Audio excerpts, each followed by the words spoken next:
आज हम पढ़ेंगे एरोमेटिक नाइट्रो यौगिक कंपाउंड्स जो होते हैं उनके केस में नाइट्रो ग्रुप का क्या इफेक्ट होता है उसके बारे में हम पढ़ने वाले हैं।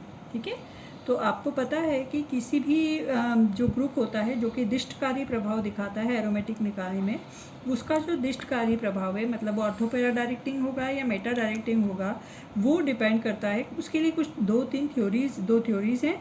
एक है इलेक्ट्रॉनिक थ्योरी और दूसरा है आपके पास कार्बोनियम आयन का स्टेबिलिटी।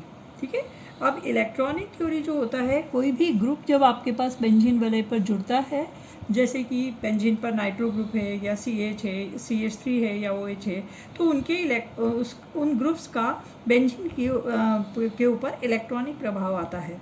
और ये इलेक्ट्रॉनिक प्रभाव जो है वो किसकी वजह से आता है, या तो वो इंडक्टिव इफेक्ट दिखाएगा, या वो हाइपर कॉन्जुगेशन दिखाएगा, या वो मेसोमेरिक इफेक्ट दिखाएगा। ये सब हम पढ़ चुके हैं। तो इंडक्टिव इफेक्ट में वो इलेक्ट्रॉन देता है बेंजीन रिंग को, मेसोमेरिक इफेक्ट में वो देता है, और हाइपर कॉन्जुगेशन में भी वो इलेक्ट्रॉन देता है, पर हाइड्रोजन जो है H बन के बाहर निकल जाता है। इसका मतलब ये जो आपके पास ग्रुप्स लगे हुए हैं वो बेंजीन रिंग पर किस तरीके से वो इलेक्ट्रॉन्स देते हैं, वही देते हैं, लेते हैं, या बेंजीन के इलेक्ट्रॉन घनत्व को कम ज़्यादा करते हैं, वही उसका ये प्रभाव इलेक्ट्रॉनिक प्रभाव कहलाता है। ठीक है ना।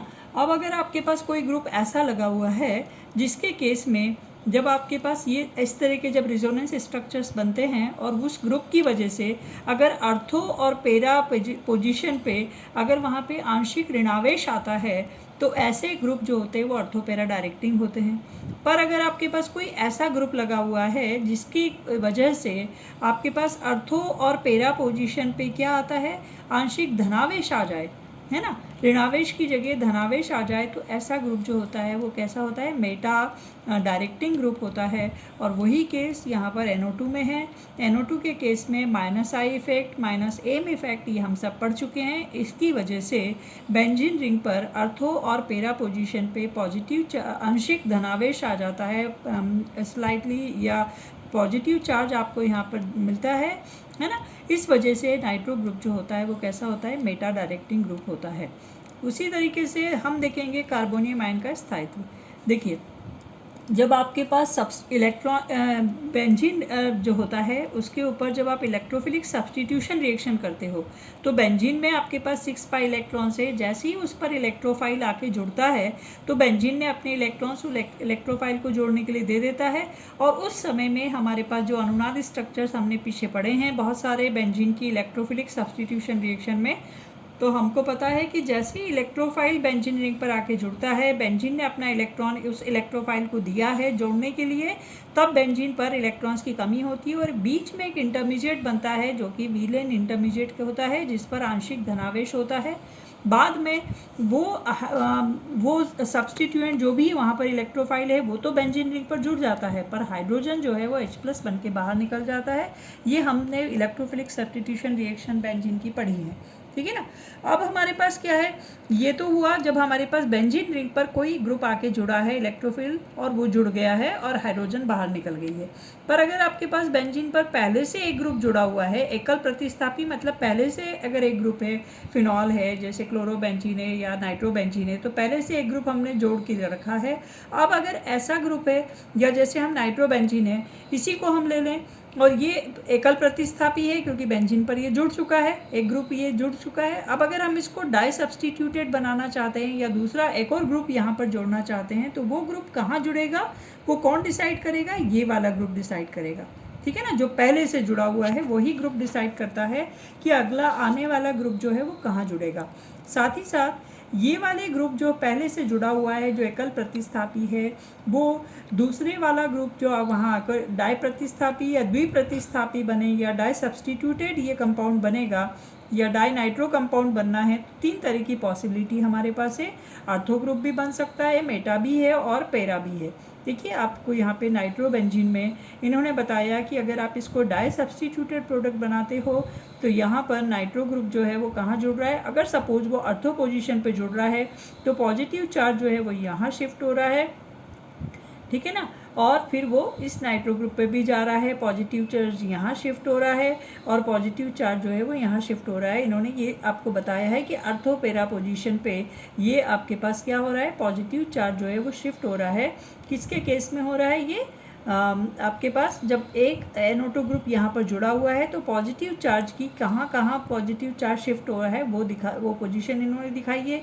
जब वो मेटा पोजीशन पे जुड़ता है तो यहाँ पर आपके पास क्या है, पॉजिटिव चार्ज की पोजीशन कहाँ कहाँ है वो इन्होंने दिखाई है कि एक NO2 ग्रुप यहाँ अगर जुड़ गया तो वो पॉजिटिव चार्ज जो है वो यहाँ शिफ्ट होगा, फिर किधर हुआ, ऐसे जहाँ जहाँ वो शिफ्ट हुआ है वो इन्होंने पोजीशन आपको तीनों पोजीशन दिखाई है। मेटा पोजीशन पे जब जुड़ता है, जब NO2 ग्रुप पेरा पोजीशन पे जुड़ता है तो पॉजिटिव चार्ज की पोजीशन कहाँ होगी वो भी इन्होंने दिखाई है। अब देखिए तीनों पोजीशन में आप ध्यान से देखिए, NO2 ग्रुप की क्या कैरेक्टरिस्टिक होती है कि वो बेंजीन से इलेक्ट्रॉन खींचता है, ठीक है ना। और ये तीन पॉसिबिलिटी हमने बताई है कि नाइट्रोबेंजीन से मेटा डायरेक्टिंग ग्रुप ही क्यों बनता है, क्योंकि अर्थो और पेरा पोजीशन में एक रेजोनेंस स्ट्रक्चर आपको ऐसा भी दिख रहा है दोनों में कि जहाँ पे NO2 ग्रुप जुड़ा है वहीं पे पॉजिटिव चार्ज जा रहा है। और ऐसे कंडीशन में ये वाली कंडीशन जो होती है वो कैसी होती है, क्योंकि नाइट्रो ग्रुप तो वैसे ही इलेक्ट्रॉन खींच रहा है और वहाँ पे पॉजिटिव चार्ज अगर चला जाता है तो ऐसे इंटरमीडिएट जो होते हैं वो अस्थायी होते हैं। और इसीलिए, और जबकि मेटा पोजीशन पे जब ये जुड़ता है तो यहाँ कहीं भी पॉजिटिव चार्ज वहाँ उस कार्बन पर नहीं जा रहा है जिस पर कि NO2 ग्रुप जुड़ा हुआ है। इसलिए हमेशा नाइट्रो ग्रुप जो होता है वो कैसा होता है, मेटा डायरेक्टिंग होता है, अर्थो पेरा डायरेक्टिंग नहीं होता है, क्योंकि ये वाली जो कंडीशन होती है वो सबसे ज़्यादा अनस्टेबल कंडीशन है जिस पर नाइट्रो ग्रुप जुड़ा है वहाँ पॉजिटिव चार्ज गया है, ठीक है ना। इसीलिए नाइट्रो ग्रुप जो है वो हमेशा मेटा डायरेक्टिंग होता है, क्योंकि उस पोजीशन पे पॉजिटिव चार्ज नाइट्रो ग्रुप पे नहीं जाता है, ठीक है ना। अब हम देखेंगे कि देखिए अगर हमारे पास कोई ऐसा ग्रुप लगा हुआ है ना, जैसे सपोज हम पढ़ने वाले हैं कि कोई सब्सटीट्यूटेड नाइट्रो कंपाउंड हमारे पास है और उस सब्सटीट्यूटेड नाइट्रो कंपाउंड अगर हमारे पास है ना, तो उसमें नाइट्रो ग्रुप का क्या इफेक्ट होता है और साथ ही साथ उसमें सब्सटीट्यूशन रिएक्शंस कैसे होंगी इसके बारे में हम पढ़ने वाले हैं। उसके लिए हमने एक एग्जांपल लिया है पहले हेलोबेंजीन का या क्लोरोबेंजीन का। क्लोरोबेंजीन में देखिए ये कार्बन के ऊपर बेंजीन रिंग के कार्बन पे क्लोरीन लगा है और ये कार्बन पीछे से डबल बॉन्ड वाले कार्बन से जुड़ा हुआ है, ठीक है ना, क्योंकि बेंजीन रिंग में डबल बॉन्ड है। आपने वाइनाइल क्लोराइड का स्ट्रक्चर आपको याद है, CH2 डबल बॉन्ड CHCl, ठीक है ना। और हम बोलते हैं वाइनाइल क्लोराइड में क्लोरीन आसानी से नहीं निकलता है क्योंकि वहाँ पर अनुनाद होता है।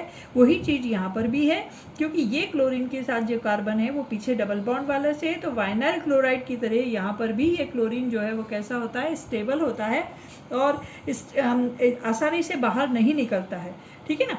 तो हमने क्लोरोबेंजीन को लिया है, अगर हमको इसका सब्सटीट्यूशन करके कोई दूसरा ग्रुप यहाँ पे न्यूक्लियोफाइल जोड़ना है तो हमें बहुत दिक्कत आती है। हमने अगर NaOH लिया तो हमको 300 डिग्री सेंटीग्रेड 200 एटमॉस्फेरिक प्रेशर पे जब हम रिएक्शन करेंगे तो हम यहाँ पे OH ग्रुप को जोड़ पाएंगे या फिनॉल को हम बना पाएंगे।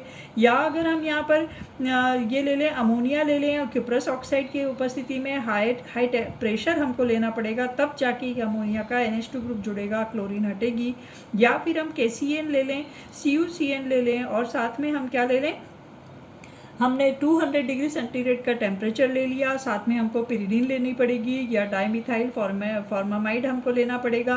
तो यहाँ पर DMF लिया, इतना सारा सब कुछ करने के बाद ये क्लोरीन रिप्लेस होती है और हमको साइनाइड ग्रुप यहाँ पे जुड़ता है। इसका मतलब इतनी आसानी से नहीं होता है। पर अगर इस क्लोरीन के साथ एक नाइट्रो ग्रुप जुड़ा हुआ है, हमको पढ़ना वही है कि नाइट्रो ग्रुप की वजह से सब्सटीट्यूशन रिएक्शन कैसे होती है।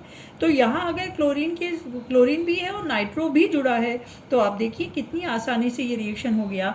आपने अमोनिया लिया है, आपने अल्कोहल लिया है और आपने 150 डिग्री सेंटीग्रेड पे सिर्फ रिएक्शन कर रहे हैं, तो बहुत आसानी से ये क्लोरीन रिप्लेस होके और यहाँ पे आपके पास अगर आप इसकी रिएक्शन जो है अमोनिया के साथ कर रहे हैं तो NH2 आसानी से लग जाता है और ये आपके पास कंपाउंड जो है वो नाइट्रो एनिलीन आपके पास कंपाउंड अर्थो नाइट्रो एनिलीन आपके पास बन जाता है। उसी तरीके से पेरा वाला भी बहुत आसानी से रिप्लेस हो जाता है। पर अगर आपके पास दो नाइट्रो ग्रुप लगे हुए हों, अभी तो आपने एक लगाया, पर अगर आपके पास 2 नाइट्रो ग्रुप लगे हों तो ये और आसानी से क्लोरीन निकल जाएगी, क्योंकि नाइट्रो ग्रुप जो है वो क्या दिखाते हैं, -I-M इफेक्ट दिखाते हैं, इसलिए वो बेंजीन से इलेक्ट्रॉन खींचेंगे और ये क्लोरीन जो है बहुत जल्दी से बेंजीन भी क्लोरीन से अपना इलेक्ट्रॉन खींच के और क्लोरीन को बहुत जल्दी बाहर निकाल देगी। और इसलिए अगर डाई नाइट्रो कंपाउंड है तो उसके केस में आप देखिए, सिर्फ आपने वाटर लिया है और आपने सोडियम कार्बोनेट लिया है तो आपके पास आसानी से OH ग्रुप यहाँ पर जुड़ गया है ना। उसी तरीके से अगर आपने अमोनिया लिया है तो बहुत आसानी से 170 डिग्री सेंटीग्रेड पे ही आपके पास क्या हो गया, ये अमोनिया रिप्लेस हो गया है यहाँ पे, ठीक है ना। तो डाई नाइट्रो कंपाउंड जो है उसके केस में बहुत आसानी से रिएक्शन हो गया। पर अगर आपने ट्राई नाइट्रो कंपाउंड या पिक्राइल क्लोराइड लिया है जिसमें क्लोरीन है तो और आसानी से हो रहा है, क्योंकि 3 NO2 ग्रुप जो है -I-M इफेक्ट की वजह से ये क्लोरीन जो है बहुत आसानी से बाहर निकल जाएगी। सिर्फ वाटर के साथ गर्म करने पर ही आपके पास ये पिक्रिक एसिड जो है वो बन जाता है, ट्राइनाइट्रोफिनॉल आपके पास ये बन गया। और अगर आपने इसकी सोडियम इथॉक्साइड के साथ रिएक्शन किया है तो 20 डिग्री सेंटीग्रेड पर ही, और ये आपके पास 2,4,6 ट्राइनाइट्रो एनिसॉल जो है वो आपके पास बन जाता है। इस तरीके से आपने देखा, और ये बहुत इंपॉर्टेंट रिएक्शन है कि ये तीनों रिएक्शंस आपको देखनी है कि अगर मोनोनाइट्रो है एक सब क्लोरो के साथ, ये डाइनाइट्रो है क्लोरीन में, और ट्राइनाइट्रो है, तो किस तरह से रिएक्शंस होंगी। ये बहुत इंपॉर्टेंट रिएक्शंस है, इनको आप ध्यान से देखिएगा। Thank you.